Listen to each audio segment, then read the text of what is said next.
Morning students, कैसे हैं आप सब। आई होप आप सब मजे में हैं। बच्चे, आप लोग अपना written work, learning work proper कर रहे हैं ना। स्टडी प्रॉपर टाइम पे कर रहे हैं ना। कोई भी काम आपने मिस नहीं करना, ना ही लर्निंग वर्क और ना ही रिटर्न वर्क। ओके बच्चों, साथ के साथ अपना काम कंप्लीट रखना है।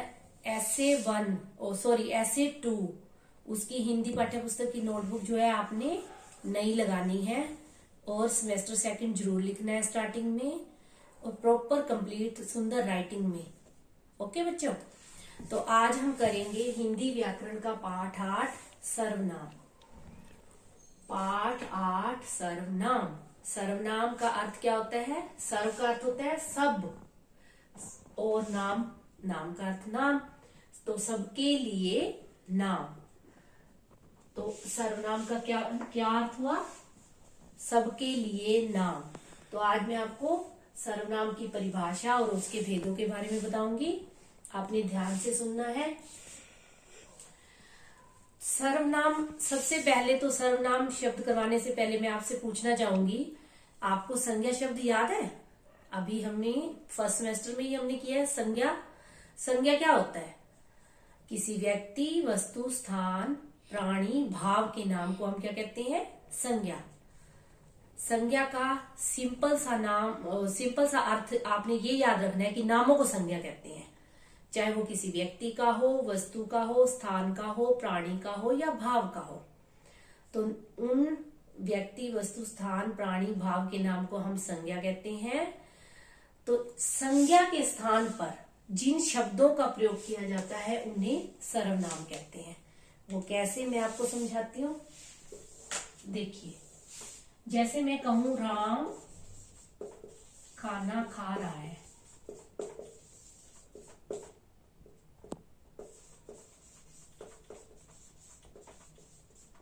ठीक है। फिर मैं ये कहूं, राम के लिए ही मैं कह रही हूं, वह खाना खा रहा है। अब राम क्या है? एक संज्ञा शब्द है, किसी व्यक्ति का नाम है, तो ये क्या है? संज्ञा शब्द। संज्ञा के स्थान पर राम के लिए मैंने क्या प्रयोग किया? वह। क्या प्रयोग किया? वह। तो वह क्या बन गया?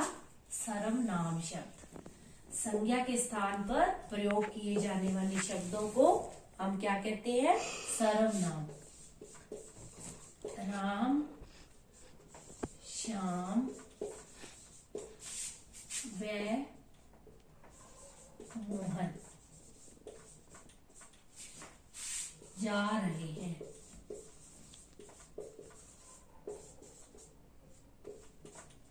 अब मैं इसी लाइन के लिए, इनके लिए, इन तीनों के लिए मैं अगर लिखती हूं, वे जा रहे हैं,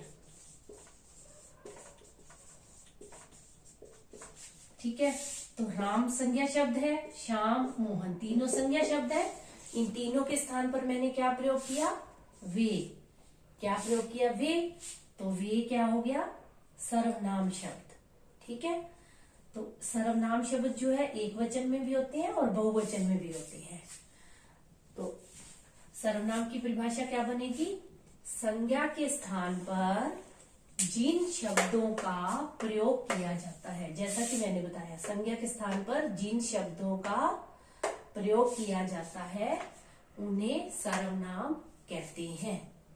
संज्ञा के स्थान पर जिन शब्दों का प्रयोग किया जाता है उन्हें सर्वनाम कहते हैं।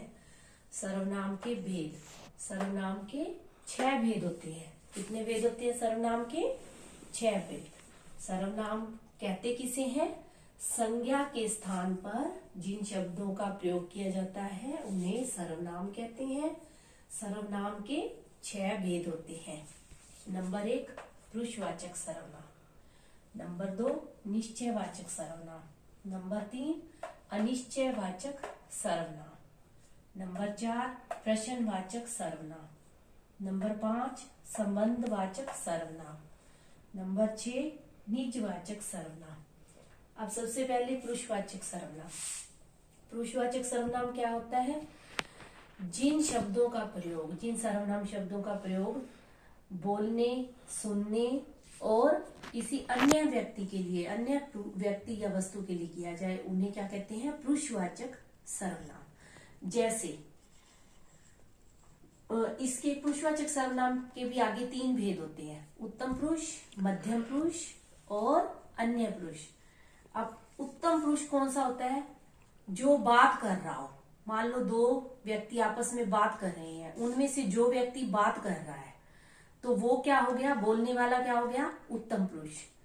और जिसके साथ वो बात कर रहा है, सुनने वाला मध्यम पुरुष। वो दोनों जिस भी व्यक्ति या वस्तु के बारे में बात कर रहे हैं वो कहलाएगा अन्य पुरुष। तो पुरुषवाचक सर्वनाम क्या होता है? जो जिन सर्वनाम शब्दों का प्रयोग बोलने, सुनने तथा अन्य व्यक्ति के लिए किया जाए, उन्हें क्या कहते हैं? पुरुषवाचक सर्वनाम। दूसरा है निश्चयवाचक सर्वनाम। जिन सर्वनाम शब्दों का प्रयोग किसी निश्चित बात को, जिस बात के बारे में हम निश्चित हो, हमें पक्का पता हो, उन्हें क्या कहते हैं? निश्चयवाचक सर्वनाम। जैसे मैं ये कहूं, यह मेरा पेन है, तो मैं इस बात के बारे में निश्चित तौर पे कंफर्म हूं कि मुझे पक्का पता है कि यह मेरा पेन है, यह मेरा पेन है। ठीक है, तो वो हो गया ये निश्चयवाचक सर्वनाम का उदाहरण। अनिश्चयवाचक सर्वनाम, इसका उल्टा। जिन सर्वनाम शब्दों का प्रयोग किसी निश्चित वस्तु या व्यक्ति के लिए न किया जाए। जैसे मैं कहूं, दरवाजे पर कोई खड़ा है, मेरे पिताजी कुछ लाए हैं। तो दरवाजे पर कोई खड़ा है, मुझे ये नहीं पता कि कौन खड़ा है, मैं कंफर्म नहीं हूं, निश्चित रूप से नहीं कह सकती कौन है। और मेरे पिताजी कुछ लाए हैं, कुछ का मतलब हमें कंफर्म नहीं है, पता नहीं है कि क्या लाए हैं, तो निश्चित तौर पे हम पक्के नहीं है, तो वो क्या कहलाएगा? अनिश्चयवाचक सर्वनाम। प्रश्नवाचक सर्वनाम, जिन सर्वनाम शब्दों का प्रयोग किसी व्यक्ति या वस्तु के बारे में प्रश्न पूछने के लिए किया जाए। जैसे वह कहाँ जा रहा है, तो कहाँ क्या हो गया? प्रश्नवाचक सर्वनाम। दरवाजे पर कौन खड़ा है, तो कौन क्या हो गया? प्रश्नवाचक सर्वनाम। उसके बाद आएगा संबंधवाचक सर्वनाम। जिन सर्वनाम शब्दों का प्रयोग वाक्य में दूसरे संज्ञा या सर्वनाम शब्दों के साथ संबंध जोड़ने के लिए किया जाता है। जिन सर्वनाम शब्दों का प्रयोग वाक्य में जो दूसरे शब्द आते हैं, संज्ञा या सर्वनाम शब्द, उनके साथ संबंध जोड़ने के लिए। जैसे जो करेगा सो भरेगा, तो कौन भरेगा? सो भरेगा। कौन भरेगा? जो करेगा। तो जो और सो का संबंध है। इसके बाद है निजवाचक सर्वनाम। निजवाचक सर्वनाम को समझने के लिए आपको सबसे पहले ये याद रखना है कि निज का अर्थ होता है अपना। निज का अर्थ क्या होता है? अपना। तो जिन सर्वनाम शब्दों का प्रयोग खुद के लिए, अपने आप के लिए किया जाए, उन्हें क्या कहते हैं? निजवाचक सर्वनाम। तो आई होप इतना आपको समझ में आ गया होगा, बाकी हम डिटेल बुक में पढ़ेंगे। तो बच्चों हम शुरू करते हैं पाठ 8 सर्वनाम को पढ़ना। शुरू में देखिए क्या लिखा है। नीचे लिखे अनुच्छेद में से सर्वनाम शब्द पर गोला बनाइए। अलादीन और उसकी माँ निर्धन थे। उसकी किसके लिए आया? अलादीन के लिए। उसकी माँ, तो ये क्या हो गया? सर्वनाम शब्द। इस पे हम गोला लगाएंगे। वे बहुत कठिनाई से निर्वाह करते थे। वे इसमें क्या है? सर्वनाम शब्द। एक दिन उनके घर कोई आया। उनके और कोई है अनिश्चयवाचक सर्वनाम। तो उनके और कोई, ये दोनों सर्वनाम शब्द हो गए। गोला लगाएंगे। अलादीन ने पूछा आप कौन हैं? कौन प्रश्नवाचक सर्वनाम हो गया। तो ये दोनों हो गए सर्वनाम शब्द, तो इन पे गोला लगा दिया। उसने कहा, ये सर्वनाम शब्द। बेटा तुम मुझे नहीं जानते। तुम और मुझे क्या है? सर्वनाम शब्द। मैं तुम्हारे पिता का भाई हूँ। मैं और तुम्हारे क्या है? सर्वनाम शब्द। वे कहाँ हैं? वे और कहाँ जो दोनों क्या है? सर्वनाम शब्द है। अलादीन ने कहा उनकी तो कई साल पहले मृत्यु हो चुकी है। तो उनकी क्या हो गया? सर्वनाम शब्द। उसने कहा अच्छा, उसने क्या है? सर्वनाम शब्द। यह लो पैसे, बाजार से कुछ खाने को ले आओ। कुछ क्या हो गया? अनिश्चयवाचक सर्वनाम। तो इस पे हमने गोला लगा दिया। अब आगे देखिए, पीहू कक्षा 4 में पढ़ती है। पीहू के स्कूल का नाम केंद्रीय विद्यालय है। पीहू अपनी सहेली के साथ विद्यालय जाती है। पीहू की कई सहेलियां हैं। पीहू कहती है पीहू कक्षा के सभी बच्चों से प्यार करेगी। पीहू को कक्षा के सभी बच्चे प्यार करते हैं। पीहू को अध्यापिका इनाम दे रही है। तो बच्चों बार बार पीहू पीहू पीहू पीहू आ रहा है। अच्छा लग रहा है? नहीं लग रहा ना? अगर हम इसकी जगह ऐसे लिखें, देखो शुरू में तो हमें लिखना पड़ेगा पीहू कक्षा 4 में पढ़ती है। फिर ऐसे लिखें, उसके स्कूल का नाम केंद्रीय विद्यालय है। वह अपनी सहेली के साथ विद्यालय जाती है। यहाँ आएगा उसकी कई सहेलियां हैं। वह कहती है वह कक्षा के सभी बच्चों से प्यार करेगी। उसको कक्षा के सभी बच्चे प्यार करते हैं। उसको अध्यापिका इनाम दे रही हैं। तो ऐसे अच्छा लग रहा है ना? तो हम पीहू के स्थान पर जहाँ उसके की ज़रूरत है उसके यूज़ करेंगे, प्रयोग करेंगे। वह की ज़रूरत है वह प्रयोग करेंगे। यानी हम सर्वनाम शब्दों का प्रयोग करेंगे। तो यहाँ भी यही लिखा हुआ, पीछे दिए गए वाक्य पढ़ने में अच्छे नहीं लग रहे क्योंकि पीहू शब्द बार बार आया है। हमें इन वाक्यों को इस प्रकार लिखना चाहिए। वही बात है बच्चों जो मैंने अभी आपको बताई है। पीहू की जगह सर्वनाम शब्दों का प्रयोग किया जाता है। शुरू में तो आएगा ही आएगा। सर्वनाम का अर्थ है सबके लिए नाम। सर्व का अर्थ होता है सब, तो सबके लिए नाम। सर्वनाम शब्द का क्या अर्थ है? सबके लिए नाम। नाम या संज्ञा शब्दों का प्रयोग बार बार न करना पड़े तथा भाषा सुंदर लगे। नाम या संज्ञा शब्दों का प्रयोग बार बार न करना पड़े तथा भाषा सुंदर लगे, इसलिए सर्वनाम शब्दों का प्रयोग किया जाता है। जैसे पीहू बार बार अच्छा नहीं लग रहा था, उसके स्थान पर हमने सर्वनाम शब्दों का प्रयोग किया तो अच्छा बन गया ना। देखिए कुछ सर्वनाम शब्द हैं मैं, मेरा, हम, तुम्हारा, तुम, यह, वह, ये, वे, कौन, कोई आदि। ये हम बहुत बार पढ़ चुके हैं पीछे। तो सर्वनाम की परिभाषा क्या हुई? संज्ञा शब्दों के स्थान पर जिन शब्दों का प्रयोग किया जाता है उन्हें सर्वनाम कहते हैं। तो संज्ञा शब्दों की क्या परिभाषा, ये मैंने आपको ऑलरेडी बता दी है। अब है सर्वनाम के भेद, ये भी मैं आपको बता चुकी हूँ।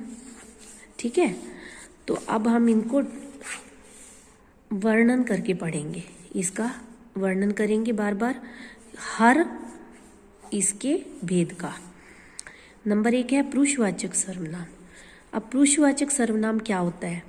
जो सर्वनाम शब्द बोलने वाले, सुनने वाले या किसी अन्य पुरुष का बोध करवाते हैं उन्हें पुरुषवाचक सर्वनाम कहते हैं। जैसा कि मैंने आपको समझाया, लेकिन ये क्या है, इसकी परिभाषा क्या बनेगी? जो सर्वनाम शब्द बोलने वाले, सुनने वाले या किसी अन्य पुरुष का बोध करवाते हैं उन्हें पुरुषवाचक सर्वनाम कहते हैं। ये 3 प्रकार के होते हैं। उत्तम पुरुष। उत्तम पुरुष जिन सर्वनाम शब्दों का प्रयोग बोलने वाला अपने लिए करता है वो होता है उत्तम पुरुष। और जिन सर्वनाम शब्दों का प्रयोग बोलने वाला सुनने वाले के लिए करता है, जो उसके साथ उसकी बात को सुन रहा है, वो होता है मध्यम पुरुष। और इन दोनों के अलावा किसी अन्य पुरुष के लिए, किसी अन्य व्यक्ति के लिए या किसी अन्य के लिए जब सर्वनाम शब्दों का प्रयोग किया जाता है तो वो क्या कहलाते हैं? अन्य पुरुष।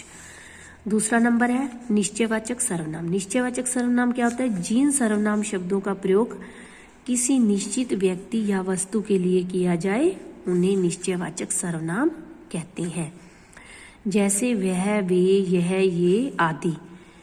जैसे देखिए उदाहरण, यह मेरा स्कूल है, वह उधर बैठा है। तो ये पक्के होके जब हम बात करते हैं कि हमें निश्चित रूप से बात का पता हो। यह गेंद सुंदर है, पापा मुझे यह गेंद चाहिए। तो हम कंफर्म होते हैं जिस चीज के बारे में, उन्हें क्या कहते हैं? निश्चयवाचक सर्वनाम। निश्चित शब्दों के लिए हम जिन सर्वनाम शब्दों का प्रयोग करते हैं उन्हें क्या कहलाते हैं? निश्चयवाचक सर्वनाम। अब इसका उल्टा अनिश्चयवाचक सर्वनाम। सर्वनाम शब्दों का प्रयोग जब किसी निश्चित या अनिश्चित व्यक्ति के लिए किया जाए तो वो हो गया निश्चितवाचक। लेकिन जिन सर्वनाम शब्दों से किसी निश्चित व्यक्ति या वस्तु का बोध नहीं होता, निश्चित का उल्टा, निश्चयवाचक सर्वनाम का उल्टा, तो उसे अनिश्चयवाचक सर्वनाम कहते हैं। जैसे देखिए, कोई दरवाजे पर खड़ा है, दाल में कुछ काला है। अब हमें पक्का पता नहीं है कि दरवाजे पर कौन खड़ा है, तो हमने क्या प्रयोग किया? कोई।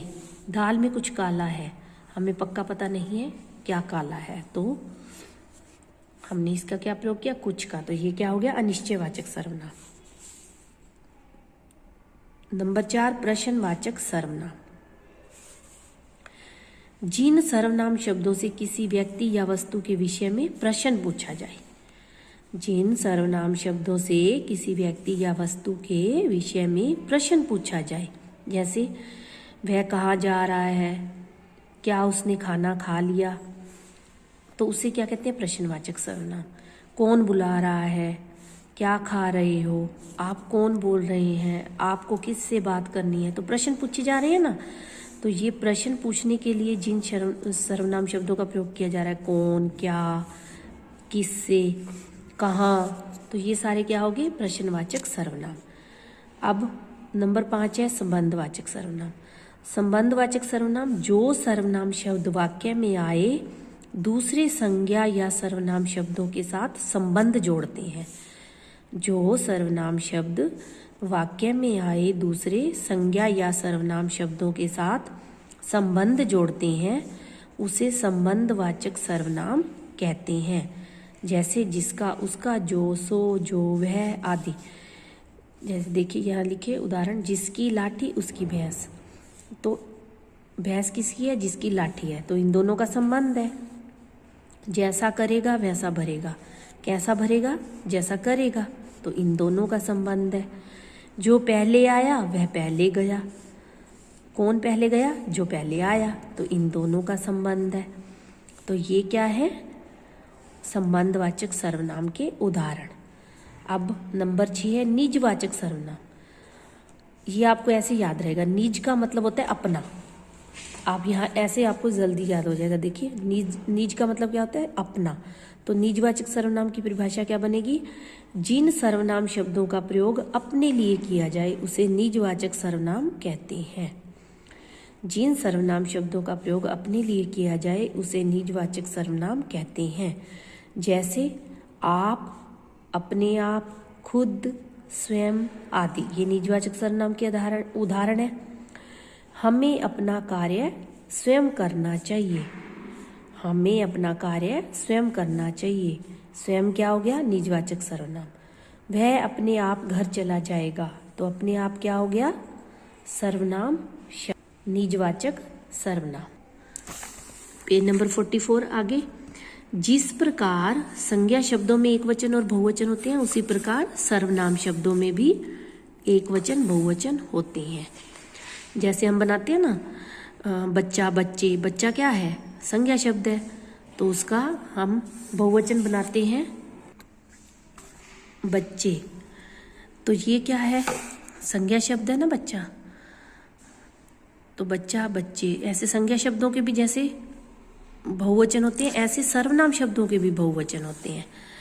देखिए एक वचन, मैं, मेरा, मुझे, मैंने, जैसे ये दिए हुए हैं ना लाइन में, ये एक वचन है, ये सारे इनके बहुवचन है। मैं का बहुवचन हम, मेरा का हमारा, मुझे हमें, मैंने हमने, तू तुम, तेरा तुम्हारा, तूने तुमने, यह ये, इसका इनका, इसे इन्हें, ये सारे एक वचन, ये बहुवचन।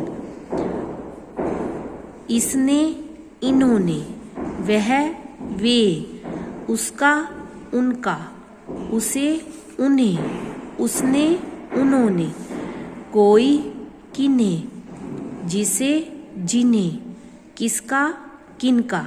तो ये सर्वनाम शब्दों के एक वचन रूप और ये उनके बहुवचन रूप। तो इस पाठ से बच्चों हमने क्या सीखा? संज्ञा के स्थान पर प्रयोग होने वाले शब्द सर्वनाम कहलाते हैं। संज्ञा के स्थान पर प्रयोग होने वाले शब्द सर्वनाम कहलाते हैं। सर्वनाम के 6 भेद होते हैं: पुरुषवाचक, निश्चयवाचक, अनिश्चयवाचक, प्रश्नवाचक, संबंधवाचक और निजवाचक। जिस प्रकार संज्ञा शब्दों में एकवचन और बहुवचन होते हैं, उसी प्रकार सर्वनाम शब्दों में भी एकवचन और बहुवचन होते हैं। बोलने वाले के लिए मैं या हम का प्रयोग किया जाता है।